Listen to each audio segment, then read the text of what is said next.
வணக்கம் மக்களே, welcome to the venture show. இன்னைக்கு ஷோ நம்ம பார்க்க போகிறது சாரி 111 அப்படின்ற தமிழ் டப்டு தெலுங்கு மூவியோட ரிவ்யூ.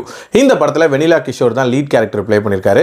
இந்த படம் ஒரு காமெடி கலந்த ஸ்பை த்ரில்லர் அப்படின்னே சொல்லலாம். இந்த படத்தோட ஸ்டார்டிங்லேயே ஒரு மர்ம மனிதன் ஒரு மால்குள்ளே போகிறான். போனவன் வெடிச்சு செதறான். அதனால அந்த மால்குள்ளே ஏகப்பட்ட வேறு படுகாயம் அடைஞ்சிடுறாங்க.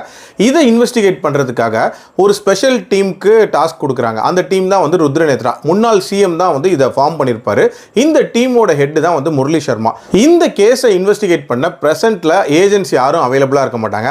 வேற வழியே இல்லாம நம்ம சாரி கிட்ட வந்து இந்த கேஸை கொடுப்பாங்க. சாரியை பொறுத்த வரைக்கும் பாத்தீங்கன்னா இந்த மாதிரி கோமாளித்தனமா நிறைய கேஸ்களை அணுகுவாரு. பட் எண்ட் ரிசல்ட் அப்படின்றது பாசிட்டிவா தான் இருக்கும்.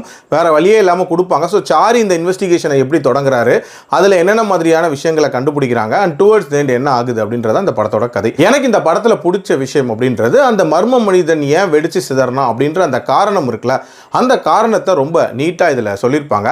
அதுக்கு ஏற்ற மாதிரியான ஒரு ஃப்ளாஷ்பேக் அப்படின்றதும் ஒன்று வச்சிருப்பாங்க. ஆல்சோ இதுக்கெல்லாம் காரணம் யாரு அப்படின்ற அந்த ட்விஸ்ட்டும் ஒரு இன்ட்ரெஸ்டிங்கான ட்விஸ்டாக இருந்துச்சு. அதே மாதிரி அந்த டீமோட பிளான் பி அப்படின்றதும் ஒரு இன்ட்ரெஸ்டிங்கான பிளான் பியாக இருந்துச்சு அப்படின்னே சொல்லலாம். ஓவரால் எனக்கு பெருசாக எங்கேயுமே போர் அடிக்காமல் போன ஒரு படம் தான். அண்ட் அரௌண்ட் 2 ஹவர்ஸில் முடியக்கூடிய ஒரு படம் தான்.